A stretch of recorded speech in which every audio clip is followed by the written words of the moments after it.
Ocean Parks Buried Alive. Chung Chu-kit was a 21-year-old architecture student with a passion for design and structure. On September 16, 2017, he visited Ocean Park in Hong Kong during its Halloween festival, eager to experience the seasonal attractions. The park's signature haunted house that year was called Buried Alive, a maze designed to simulate the experience of being trapped in a coffin and buried underground. At approximately 2:30 p.m., Chung entered the attraction alone. The haunted house featured narrow corridors with dim lighting, fake cobwebs, and actors dressed as the undead. What visitors didn't know was that behind the theatrical facade lay mechanical areas essential to the attraction's operation. These spaces were meant to be accessible only to staff. Somewhere in the darkness, Chung made a critical mistake. He passed through an unmarked door that led to a restricted mechanical zone.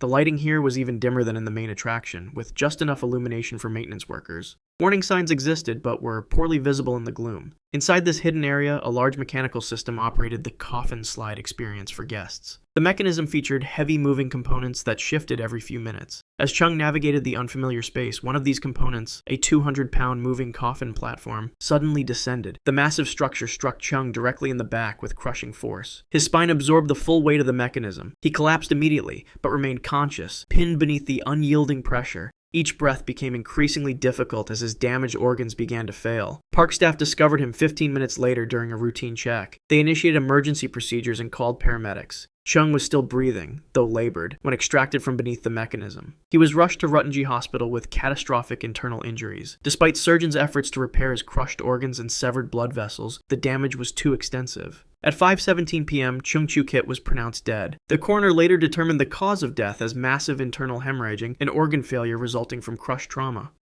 The Villisca Axe House. On the evening of June 9, 1912, the Moore family of Villisca, Iowa, attended a children's church program. Josiah Moore, 43, his wife Sarah, 39, and their 4 children, Herman, 11, Mary Catherine, 10, Boyd, 7, and Paul, 5, returned home at approximately 9:30 p.m. They were accompanied by Lena Stillinger, 12, and her sister Ina, 8, who were staying the night as guests. The 2-story white frame house at 508 East 2nd Street was quiet as the family prepared for bed. By 10 o'clock p.m., all 8 occupants were asleep. The Moore children and their young guests upstairs, Josiah and Sarah in their downstairs bedroom. The doors were locked, the curtains drawn. Sometime after midnight, an unknown figure entered the house. The intruder brought with them Josiah's own axe from the backyard woodpile. Moving silently through the darkened rooms, they first entered the master bedroom. The oil lamps had been extinguished throughout the house. Josiah Moore was struck first. The axe came down with tremendous force, the sharp edge cleaving through his skull. He never awakened. The blade struck him repeatedly, at least a dozen blows to the face and head. Sarah Moore suffered the same fate beside him, her face rendered unrecognizable by the savage impacts. The killer then moved upstairs to the children's rooms. One by one, the sleeping children were struck with the axe's blade. None had time to scream or flee. The autopsy later revealed that all victims were alive when first struck, their injuries showing signs of cardiac response. Some had defensive wounds on their arms, indicating momentary consciousness after the initial blows. The killer covered the victims' faces with bedclothes after the attacks. All mirrors in the house were draped with fabric. In the Stillinger girls' room, 12-year-old Lena's nightgown had been pushed up and her undergarments removed, suggesting sexual assault. By morning light, a neighbor noticed the Moore house remained eerily still. No smoke rose from the chimney. The family's chickens remained unfed. When she knocked at 8 a.m., there was no response. Looking through the windows, she glimpsed the blood-soaked scene within. Casa de los Lamentos. Tadeo Fulgencio Mejia was a respected mining engineer in Guanajuato, Mexico, during the late 1800s. His 3-story mansion, built in 1896, stood as a testament to his wealth and status in the silver mining industry. In 1897, Mejia's wife, Constanza de la Rivera, died during childbirth along with their infant. The loss devastated him. Witnesses reported that after months of isolation, Mejia began consulting with a local practitioner of witchcraft. His servants noticed strange symbols appearing throughout the home, particularly in the basement where Mejia spent increasingly long hours. By early 1898, local residents began noticing the disappearance of young men and women from nearby villages. The first victim was a 19-year-old laborer who had sought work at the mansion. 3 days after his disappearance, another young man vanished. Then a 17-year-old domestic servant. Within 6 months, at least 12 people had gone missing. Authorities paid little attention. The victims were primarily poor laborers with few connections. In the mansion's basement, Mejia had constructed an elaborate altar. According to diaries discovered later, he believed human sacrifices would return his wife to him. The ritual required extracting still-beating hearts. Victims were restrained on a stone slab, conscious and fully aware as Mejia made the initial incision below the sternum. Medical examination of remains, later found on the property, indicated the victims remained alive for several minutes during the procedure. Most showed defensive wounds and evidence of restraints. Their final moments would have been marked by extreme pain and terror as they watched their own hearts being removed. In December 1899, local authorities finally investigated the mansion after a delivery boy reported hearing screams. Upon approaching the basement, they discovered Mejia in the midst of a ritual. Before they could apprehend him, he placed his Smith & Wesson revolver against his right temple and pulled the trigger. The bullet traveled through his brain at approximately 900 feet per second, causing instant neurological shutdown. Blood and brain matter sprayed across the altar where his last victim lay partially dissected. In the basement chambers, investigators found the remains of 23 victims arranged in a circular pattern.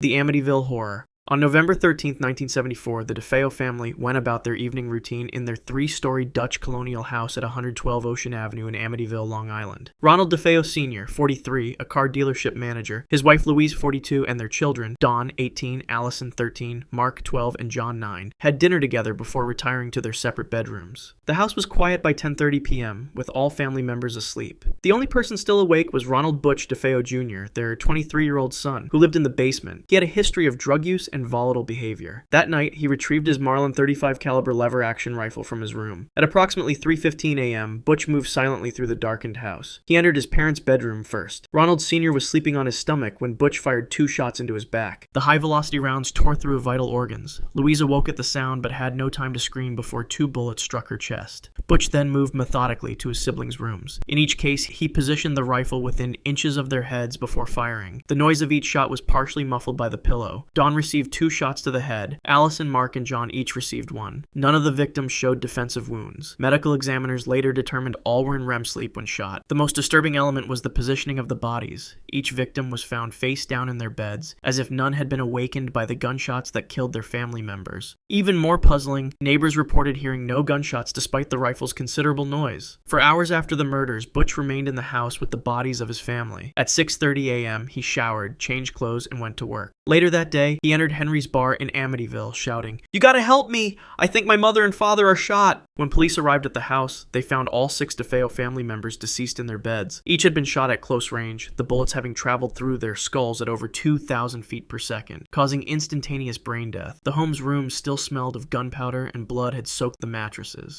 Greystone Mansion. Edward Lawrence Ned Dehaney Jr. was the only son of oil tycoon Edward L. Dehaney Sr., one of the richest men in America. In 1928, Ned moved into the newly completed Greystone Mansion in Beverly Hills, a 55-room Tudor estate built at a cost of $3.2 million. On February 16, 1929, the 35-year-old oil heir was at home with his wife Lucy and their 5 children. That evening, Ned's longtime friend and secretary, Hugh Plunkett, 31, arrived at the mansion. The 2 men had known each other since childhood. Plunkett had recently been implicated alongside Ned in the Teapot Dome scandal, a government bribery case that had shaken the nation. Both men were scheduled to testify before a grand jury in the coming days. At approximately 10:30 p.m., Lucy Doheny heard what she later described as muffled pops coming from the guest suite. She sent a servant to investigate. Minutes later, the servant discovered both men dead in the bedroom. Ned's body lay face up on the floor, blood pooling beneath his head from a single gunshot wound. Plunkett was found several feet away, a .45 caliber revolver still clutched in his right hand. The official ruling was murder-suicide. Plunkett had shot Doheny, then turned the gun on himself. But the physical evidence told a different story. Ned's wound showed no powder burns, suggesting the gun was fired from at least 3 feet away. Yet Plunkett's body lay too far from Doheny to have fired from that distance. More troubling was the bullet trajectory in Plunkett's skull, fired at an angle nearly impossible for self-infliction. Medical examiners noted that Ned died instantly, the bullet entering behind his right ear and exiting through his left temple, severing major brain structures. Plunkett's wound was through the roof of his mouth, angled sharply upward into the brain, a typical suicide wound. Yet his finger position on the trigger was unusual for self-infliction. The most peculiar detail, Ned's body had been moved after death. Blood pooling patterns indicated he died elsewhere in the room. Additionally, both men were found in pajamas, yet witness statements confirmed Plunkett had arrived fully dressed. Someone had changed his clothes post-mortem. By morning, police were barred from further investigation. The Doheny family physician signed the death certificates without formal autopsy. Within hours, the bodies were embalmed, destroying potential evidence. The coroner was not called until both men were already prepared for burial.